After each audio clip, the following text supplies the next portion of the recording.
Assalamualaikum warahmatullahi wabarakatuh. Salam sejahtera buat kita semua. Hari ini saya bersama Bung Edi Dharma, seorang seniman anak Jambi, kartunis yang sudah sedemikian populer dan menjadi pemberitaan yang sangat viral di masyarakat. Kenapa? Karena beliau berhasil menjuarai beberapa kontes di luar negeri. Nanti kita akan gali ceritanya ke beliau seperti apa dia mengikuti kontes itu dan seperti apa pula dia bisa berhasil menjadi juara dunia. Sebelum kita lanjutkan pembicaraan dengan beliau, mari kita simak beberapa hasil karyanya berikut ini yang berhasil menjadi juara dunia.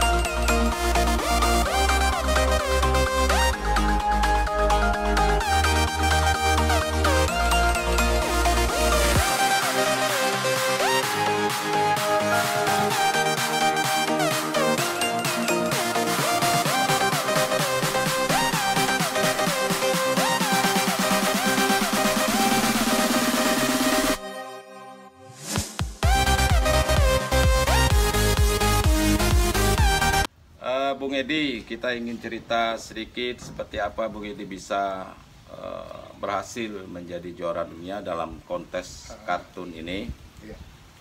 Nanti akan saya lanjutkan dengan pertanyaan-pertanyaan lain, tapi sebelumnya mungkin Bung Edi ingin memperkenalkan diri dulu, karena mungkin masih banyak yang belum mengenal.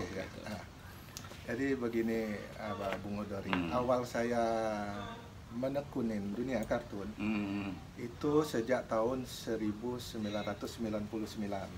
Itu saya sudah waktu itu masih sekolah SLTA di tahun kelas berapa 3. tuh? Tahun berapa tuh? 1999. Oke. Tetapi karena kecintaan saya terhadap dunia kartun, komik ya, bahkan uang jajan sekolah saja saya sisihkan untuk membeli komik. Kalau kurang saya menjual untuk menjadi referensi. Iya, saya menjual pempek, jual roti untuk membeli komik, karena kalau kita pakai uang jajan orang tua pasti marah. Dari kecil saya dari SD itu udah hobi di Jambi komik, ini ya. Udah komik, sudah koleksi komik. Terus begitu SLTA kan itu banyak koran-koran kita di lokal, di media cetak segala macam. Itu ada kolumnis-kolumnis untuk masyarakat mengirimkan karya, baik itu berupa pinyet, TTS, dan kartun. Saya sering mengirim kartun di situ. Terkadang kartun gag ya, yang ada unsur humornya tapi tidak ada kata-kata, atau juga yang ada kata-kata dialog-dialog itu. Sejak SMA saya sudah kirim. Kirim. Terus ya kadang dimuat, kadang enggak. Tapi kalau dimuat tuh sudah bangga sekali gitu. Iya pasti. So, cerita-cerita dengan teman. Kepuasan selalu luar biasa itu. Tapi setelah tamat sekolah kan untuk kartun ini saya kebingungan, tidak ada teman. Apalagi kita di daerah ini tidak ada partner untuk sharing. Saya banyakkan bergaul sama para perupa di Jambi, pelukis, pematung, grafis. Nah, di samping itu, walaupun saya bergabung juga dengan teman-teman itu, mengikuti pameran lukisan, eksibisi Sumatera, bahkan Nusantara di Galeri Nasional, saya juga tidak meninggalkan dunia kartun. Tetapi ya nama di daerah kartun kita tidak bisa ini ya namanya ya. Lain dengan lukisan yang sekali jual harganya bisa pegang uang selama 1 bulan gitu. Lalu kenapa harus milih kartun, tidak milih seni lukis yang lain? Dari kecil saya hobi. Memang situ yang menjadi minat dan daya tariknya. Kenapa saya hobi di situ? Karena dunia kartun kalau menurut saya dia tuh interaksinya ya, interaksi antara gambar dengan pembaca itu dekat. Tidak sama dengan dunia lukisan yang perlu waktu, perlu ruang untuk kita memahami apa itu sebuah karya seni. Mungkin lebih simpel aja. Dan juga saya orang yang bosan berduduk-duduk lama dalam melukis. Kalau ada ide langsung gambar. Apa mungkin daya tariknya kartun itu sebuah gambar atau lukisan yang dilebih-lebihkan objeknya ya? Iya. Misalnya gini, wajah orang dibikin lebih mengot, istilah Jambi itu dibesar-besarkan, matanya jadi blok dan segala macam jadi lucu dan kritis juga kan? Iya. Itu mungkin ini Bung ya, Bung Godari ada klasifikasinya antara kartun dengan karikatur. Kalau karikatur memang dia fokusnya pada distor wajah. Tapi kalau kartun dia lebih ke peristiwa. Peristiwanya tuh ada humornya, sama-sama ada ikatan humor, tapi kalau kartun dia lebih ke peristiwa, kalau karikatur lebih ke distor. Gitu. Hanya saja kalau untuk karikatur memang kalau distor wajah ya, itu harus mempunyai dasar seni rupa yang kuat. Setidaknya gambar potret. Karena potret yang udah bagus itu dibikin ini lagi peot segala macam ya. Oke Bung, itu kan gini, karikatur bagaimana Bung bisa mengadaptasi? Dulunya kan belajarnya kan manual ya? Iya, manual. Masih menggunakan media kertas atau kanvas ya? Sekarang kan sudah banyak aplikasi digital. Nah, bagaimana Anda mengadaptasi itu, memanfaatkan aplikasi-aplikasi ini? Karena teknologi sekarang sudah sedemikian berkembang, dan itu disajikan ke media sosial juga orang akan kelihatan seperti apa Bung mengemas ini.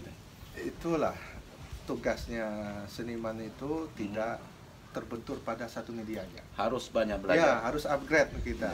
Karena media ini kan adalah alat bantu. Mungkin kalau kita cerita runut ini ya, perjalanan seni rupa yang zaman dahulu Renaissance, itu belum ada ilmu ukur. Jadi orang menggambar lukisan kecil-kecil. Jadi begitu ditawarkan oleh kerajaan atau gereja, Vatikan untuk menggambar seluruh gereja, itu seniman rata-rata tidak mampu. Karena dia tidak bisa kebiasaan besar kecilnya seperti apa. Akhirnya ada salah satu sosok seniman yang namanya Michelangelo, itu dia membuat skala-skala. Skala per senti dirubah dengan per meter atau per diameter yang besar ya. Akhirnya seluruh gereja itu bisa dia buat. Disitulah lahirnya ilmu ukur. Berarti itu media gitu. Kalau sekarang kan media udah digitalisasi, sudah 3D. Kita harus mengupgrade diri lah. Kesannya kalau melihat aplikasi itu kan orang yang tidak bisa melukis pun jadi bisa gitu kan. Kan seperti itu tuh, padahal tidak semudah itu juga. Kita kembali ke cerita Anda sehingga kok bisa menjadi juara dunia gitu kan. Ini luar biasa dan lahir seorang pemuda dari Jambi bisa menjuarai kejuaraan kontes kartun internasional dan diundang ke beberapa negara. Itu kan prestasi yang luar biasa. Anda tidak hanya mengharumkan nama Jambi, tapi juga mengharumkan nama bangsa Indonesia. Nah, coba cerita sedikit lah soal itu. Pada awalnya gini, Bung Adori. Di setiap daerah itu ada kartunis, ada media besar juga di media untuk memajang karya ya. Alhamdulillah saya ada beberapa media di Jambi juga, koran-koran yang induknya nasional gitu. Yang ikut mensupport ya. Tetapi klasifikasi pada waktu itu hanya otonomi daerah masing-masing, otorita daerah masing-masing ya, otoritas daerah. Jadi Jambi lah, Jakarta lah, Jawa lah, mereka berkutat di situ. Belum ada pameran internasional. Kalaupun ada, paling muhibah ya, kerjasama antara kartunis Indonesia dengan kartunis Malaysia atau Singapura dalam rangka muhibah. Belum ada kontes.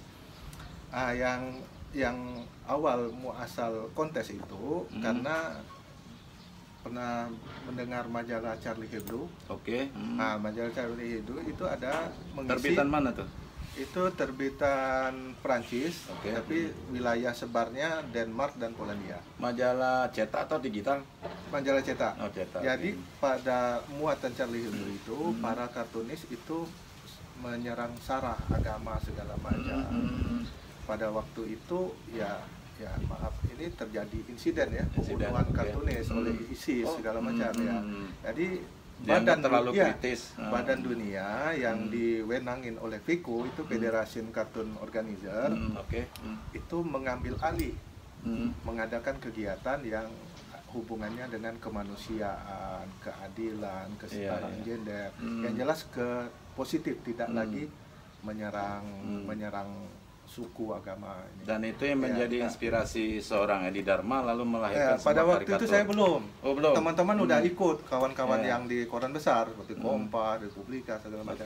Karena informasi lebih. Pada waktu itu saya belum ikut.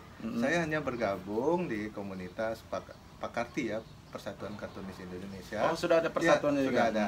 Tapi sebatas silaturahmi. Nah, yang menyebabkan saya untuk ikut, pada waktu itu saya ada pameran internasional Hari Tembakau yang disponsori oleh perusahaan rokok lah. Kapan itu? Di Semarang tahun 2016. Oke, 2016. 2016 mengadakan pameran internasional di situ. Eksibisi tidak lomba. Jadi eksibisi saya ikut di situ. Itu pertama kali ikut lomba ya, yang besar. Kesekian kali, tapi yang besar yang itu, internasional. Di situ saya ketemu. Oh, itu internasional di Indonesia. Iya. Ketemu kartunis Malaysia di situ. Jadi diajak karena orang Malaysia punya tujuan, dia mau bikin kontes internasional. Pada waktu itu saya belum masuk organisasi sama sekali. Organisasi kartun segala macam belum. Nah, begitu ikut, saya menang juara 3. Juara 3 nasional di Malaysia, internasional. Itu tapi tuan rumah Indonesia. Sebanyak tuan rumah Malaysia. Sebanyak 30 negara. 30 negara. Karya yang dikirim berapa? Karya yang saya kirim 3, yang lolos 1 dan mendapat juara 3.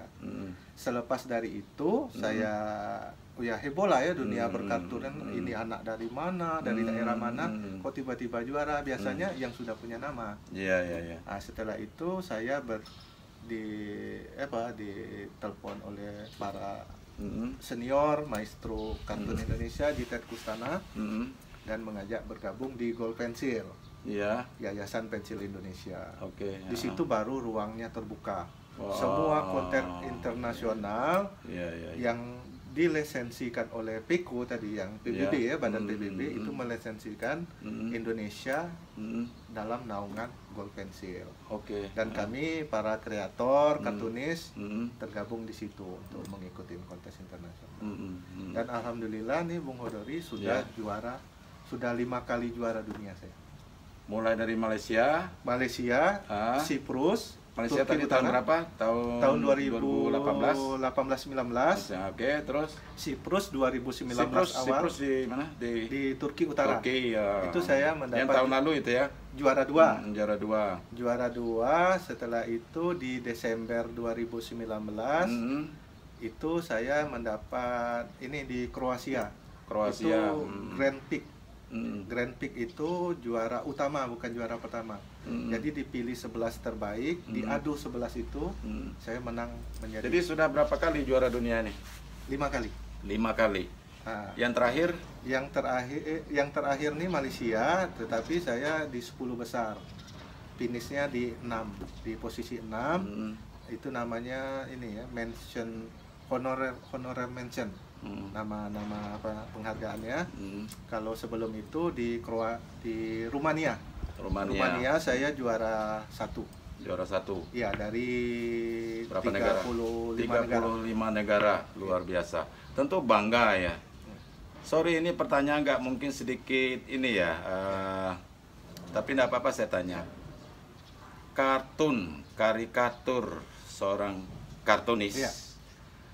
Karyanya kan belum banyak peminat untuk dikomersilkan. Apalagi di daerah. Apalagi di daerah. Kecuali barangkali lukisan-lukisan yang realis, yang apa gitu. Barangkali mungkin banyak orang untuk buat pajangan segala macam.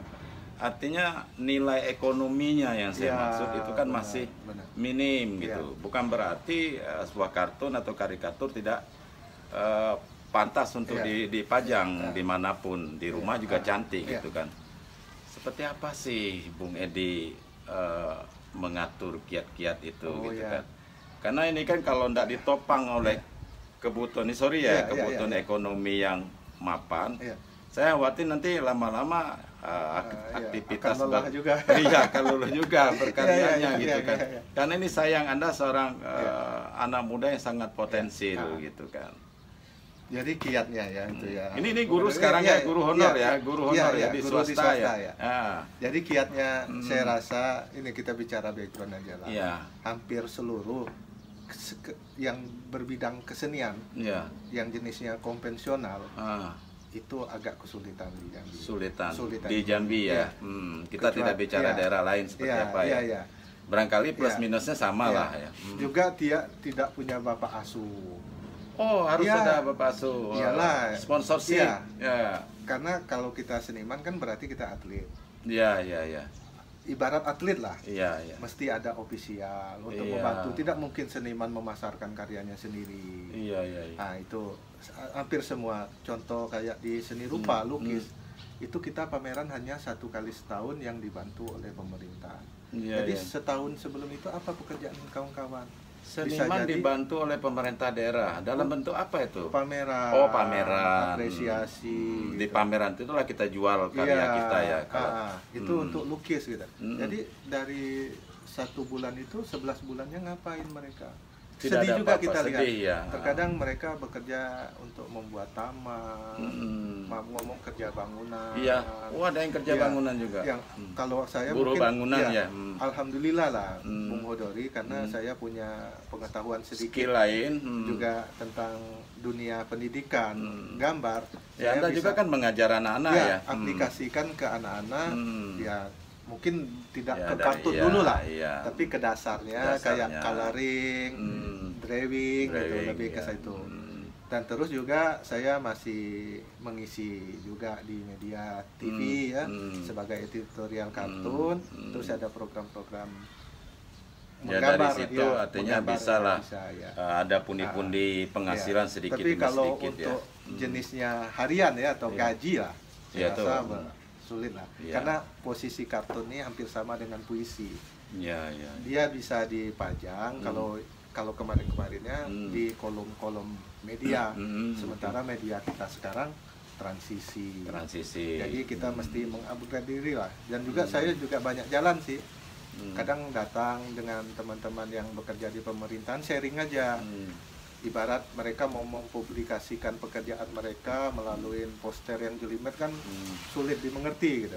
Mungkin dibantu dengan grafis atau kartun, mungkin lebih simpel. Kalau dulu kan seniman itu sering mengirim hasil karya mereka ke media-media cetak yang ternama, tentu pasti ada honorariumnya ya.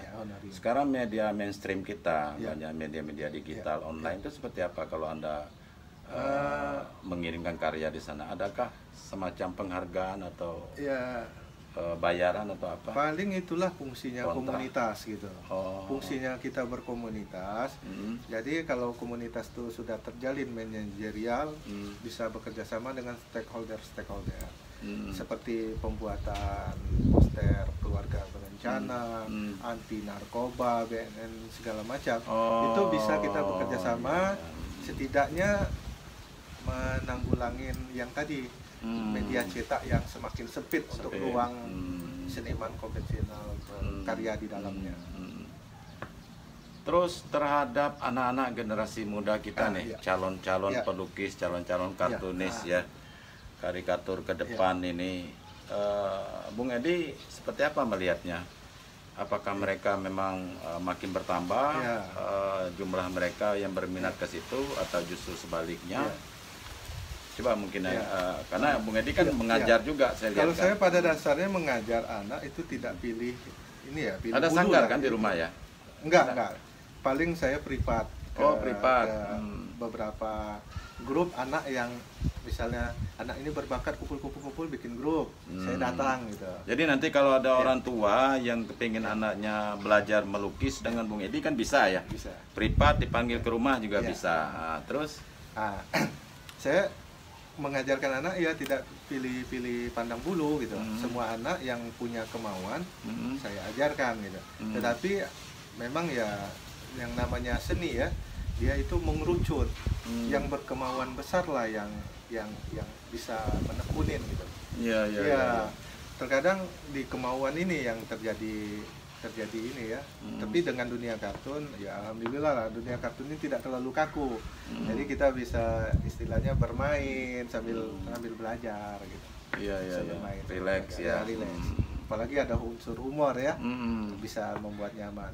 Tapi kalau tujuan saya ke depannya, ya di satu sisi karena tadi media sempit ya, padahal medianya sangat bagus Bung Abdul. Bagusnya saya itu menurut saya karena terjadi seleksi pribadi sendiri. Karena karya kita kan langsung ke publik tuh. Jadi kita memperbaiki diri, terus apalagi memahamin peristiwa yang terjadi dalam bentuk gambar, konsultasi dengan redaktur untuk naik atau tidak layak. Sebenarnya itu sudah sangat ini ya, sudah sangat untuk pembelajaran seorang kartunis itu sudah sangat baik kalau media sudah istilahnya tidak transisi. Tapi karena media ini transisi, ya ada alternatif lain lah.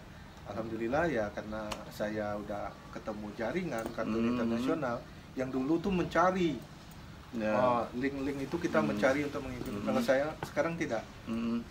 Pulang ke rumah, buka komputer, lihat udah berapa email yang masuk yang harus kita ikuti. Oke. Ya. Anda kan sudah berhasil menjadi juara dunia 5 kali ya. Tidak hanya mengharumkan nama Provinsi Jambi, juga Indonesia. Saya mau tanya ini, seperti apa setelah itu perhatian pemerintah terhadap Anda? Apresiasinya. Mungkin kalau saya katakan ungkapan terima kasih atau bangga barangkali mungkin terlalu naif seperti apa apresiasi pemerintah terhadap Anda? Ada lah, cuman volumenya kecil. Maksudnya? Volumenya kecil. Mungkin suaranya atau apanya yang mungkin kecil? Pemerintah kita ini banyak pekerjaan gitu. Banyak pekerjaan. Ada. Kalau saya bilang tidak ada mungkin soalnya saya berangkat ke Malaysia kemarin, ada bantuan juga untuk tiket. Oh gitu. Tapi kalau kayak di Siprus itu udah mereka kan negara udah maju, jadi tiket pesawat dan segala macam. Kalau yang Kroasia kemarin ada ya. Itu walaupun lomba kan sebelum COVID. Pas pengumuman pemenang itu sudah COVID. Saya mau datang itu di cancel dengan panitia semua. Tapi konsulat kita, Kudubes kita di sana respon bagus. Mereka yang mengambil hadiah, mengurusin semuanya. Nah, tapi kalau yang jenisnya kontinuitas bantuan belum ada. Tapi kalau respon volumenya ada. Kalau pemerintah daerah Jambi gimana?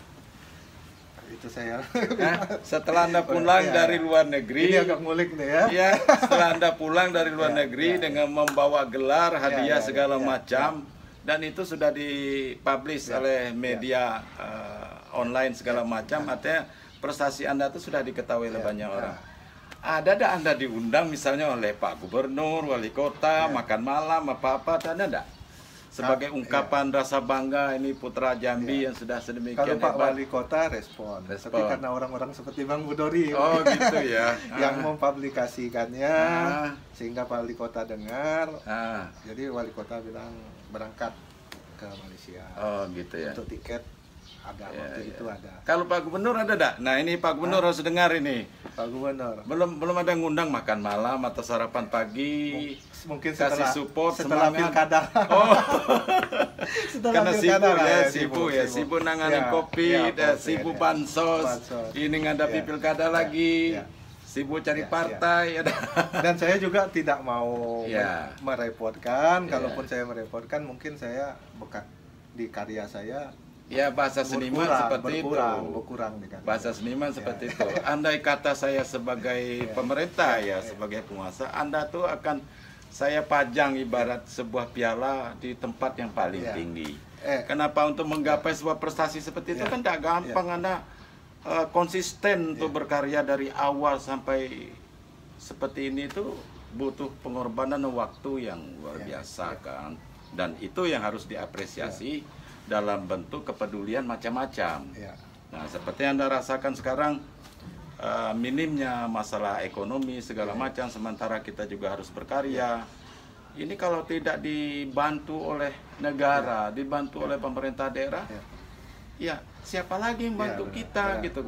Kalau apa mesti tukang bakso, tukang sate yang bantu kan tidak mungkin Itu ngeri. Ini semua karena COVID ini semua dampak. Sekolah tutup. yang biasanya saya ada harapan ya bulan ini bisa ambil gaji walaupun hanya sekedar ya namanya guru honor ya tau lah ya.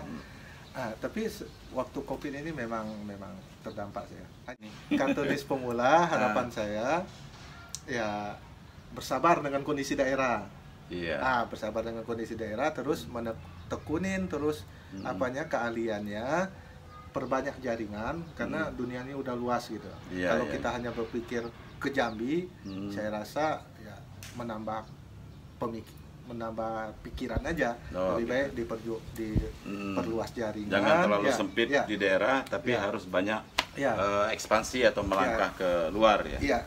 Dan terus juga apapun hasilnya, siapa yang bersungguh-sungguh pasti berhasil.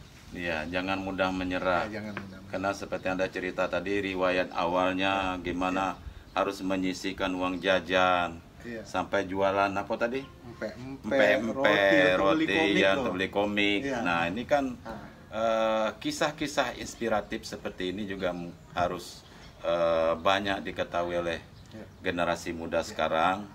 Anak-anak kita ini sudah asik dengan handphonenya, gadgetnya. Itu juga tuh Bung Odori. Kalau bisa kita itu jangan menikmatin produk luar, tapi menciptakan produk. Iya, benar.